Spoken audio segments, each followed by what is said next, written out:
I'll start off with what I read this week. And, as per usual, there's so many great titles. We can't get to them all. But of course, we're going to curate what we think you guys out there will enjoy. So let's start off. Again, this is Andre being, you know, the man of the people. I got to do sometimes a dirty job, sometimes things that I don't want to do, but I'm doing it for you guys. That's right. Here is another Mark Millar book that I am reviewing and reading. You know how I feel about Mark Millar. I'm not giving him, I don't like his stuff. To be honest with you, you've heard me talk about it before, but he's super popular and he always works with great artists. And this time it's no different. This is Millar with Mateo. I think sorry if I pronounce it wrong, Scarrera. Man, this artist is phenomenal. This book was super cool.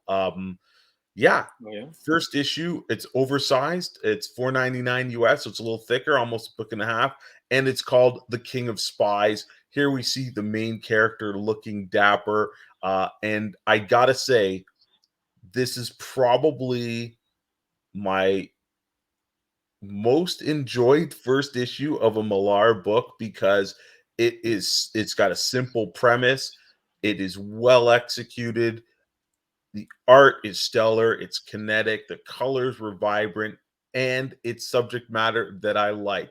So, a little bit of spoilers for who is the King of Spies. So, this is basically your international spy, your James Bond esque type of guy.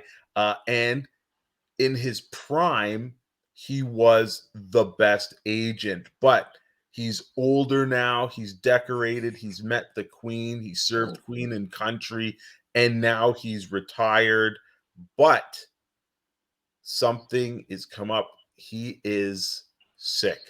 There's something, and he does not have long to live. And he feels he has not done the world a service. He has left the world, shall we say, not better for the future generation. So, with what time he has left, he is going to paint the town red, going after true bad guys.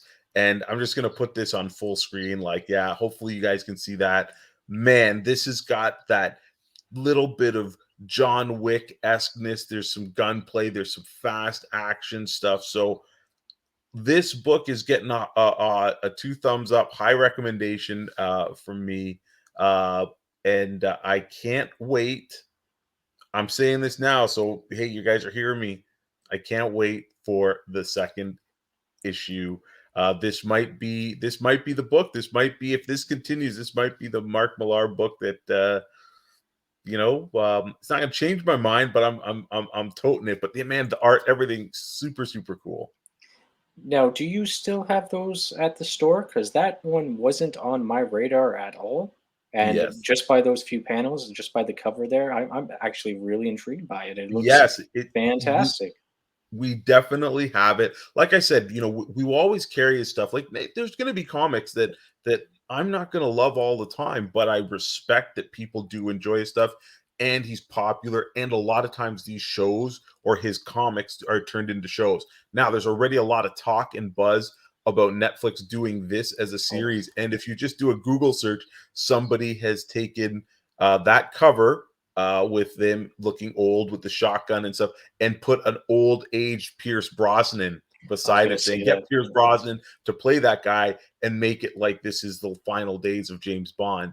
But spoiler alert: this story's already kind of been told. We had The Rock, the Mhm. movie where Sean Connery basically is playing uh, uh, an aged Bond esque character. And if you really want to see Pierce Brosnan do it, check out The Tailor of Panama, because that is really, to me, that's what happens when James Bond retires. He becomes kind of this quasi, I don't want to say bad guy, but let's just say, you know, he knows too many people and knows too many things. So Taylor Panama, great flick. You can check it out. So what about you, Jesse? What's on your radar? What did you read first this week? There were a lot of annuals this week. I think we had what, Batman Detective Comics, Nightwing. There was one other one, wasn't there? Action There Comics, I was think. there was Robins. Robins. Yeah, Uh, lots of the, annuals. the first book I opened when I got home and read was Batman. And do you know why, Andre? I think you know why. I think it has something to do with Ghostmaker. Ghostmaker. So Ghostmaker is a new character that James Tinian invented, created.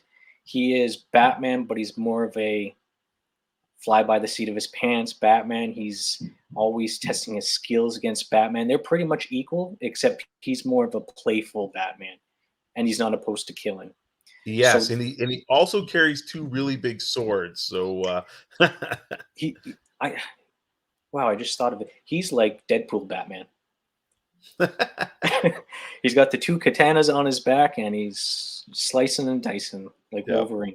But I read this one. This one was the conclusion to the Batmans. You know how Batman had the little excerpts from in the past, what, 5, 6 comics. They had that yep, little story going on with Ghostmaker. So this was the finale. So Ghostmaker made it to the top of his hotel, his building that he was going to, and he's going to fight the bad guys. I won't spoil anything. I just wanted to bring this up because the art style is something I haven't really seen.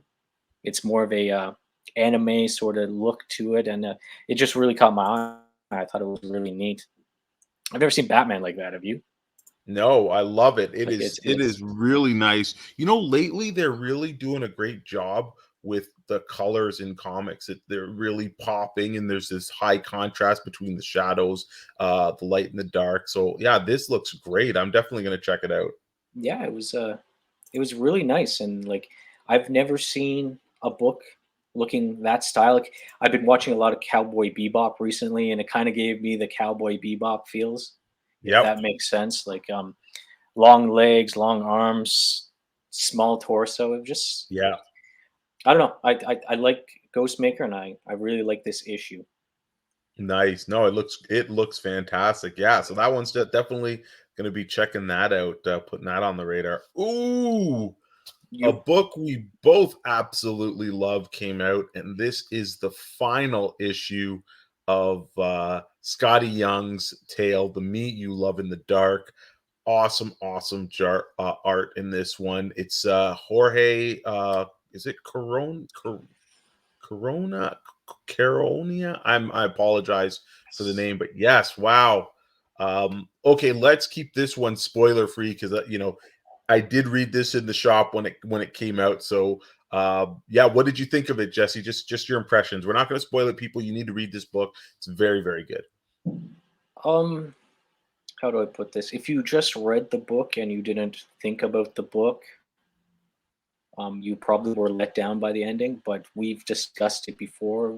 We both thought there was hidden meaning behind the Me You Love in the Dark. And I think if Yep. you sat and read it with a critical mind, you would find the hidden meaning and you would really enjoy it. I personally really enjoyed it. Yes. I thought it was an amazing ending. What about you? What did you think? Yeah, yeah, same thing. It's definitely heavy in the metaphors and stuff, but I think there was yeah, it's just this is a really cool book. The art's fantastic. And if you've been following it like this, there was one conclusion to it. I think that I'm hoping, not I think, I am hoping that this is not the last we see of these characters. Yeah. I think it's a very, very interesting tale. And it was very smartly put together and stuff. So yeah, I truly dug it. I think I don't want to use the word predictable for the ending for me, but I saw parts of it playing out, but that didn't mean I was disappointed in it. So yeah, another solid book.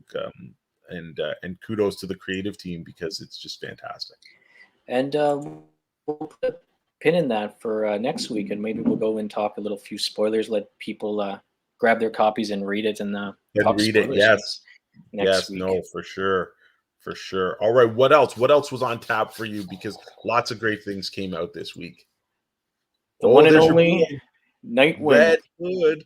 Yes, Tom Taylor's Nightwing featuring the one and only Red Hood. Did you read this at all?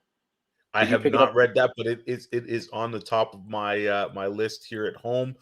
Well, again, It is. it's only Friday, and the weekend is going to include reading lots of comics. One thing I have to really give props to DC for is this round of annuals were all written by the main writer. So it's Mhm. not like a side story. So a lot of times, especially in the shop, people don't pick up annuals for series that they're on. But this time we made sure, because we looked and said, hey, yo, that is the writer. So it's going to be relevant. So yeah, so tell us about this one, Jesse. So this one is just if you're not following the Nightwing story, I guess it's been a You few should be. issues. You should be, but it's been a few issues since we actually got to the main story. Nightwing jumped over to Fear State, and there was 2 or 3 issues with the Fear State title. But if you haven't been following the continuity, this is the perfect book, I think, to test the waters with Tom Taylor's writing. Mhm. Um, the story follows Red Hood. He's assassinated a FBI informant, and he's been not caught by the FBI, but he's been videotaped shooting up an FBI informant on his way to rat on some crime boss. So Nightwing's in a lot of trouble, and his one and only friend, well, not one and only friend, but one of his friends comes to his rescue, and it's none other than Dick Grayson, Nightwing. So we get to see the assassination at first. It sets up the whole story, and then it goes to Nightwing.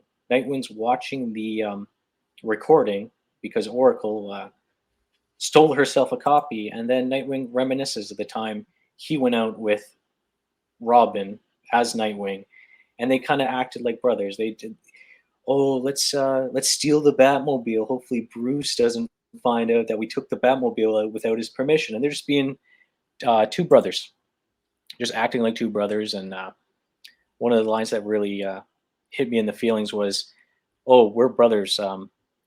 We'll keep the secret between us." Like all brothers, they have secrets that nobody knows about except the two of them, right? Like inside jokes and Yeah. secrets. So Nightwing knows where Red Hood is, and he goes confronts him, and he says, "Did you do it?" He said, "No." He said, "Okay, I believe you. Let's go find out what happened." And then I won't Nice. go into any more depth, but that was the first few pages. So it set up the story where Nightwing's going to go bail out his brother Red Hood. Right Just on. Well, listen, we all know that Tom Taylor's he's the king of handling those relationships so well. He just nails them. So yeah, perfect, perfect. I'm glad you set that up for everybody out there. The Nightwing run has been fantastic, and there's a lot of Red Hood fans. And I think if they just wanted to pick up one issue of this Nightwing, not only will they be hooked, but they could just pick it up just because Red Hood is in it. So yeah, Mhm. that is fantastic. So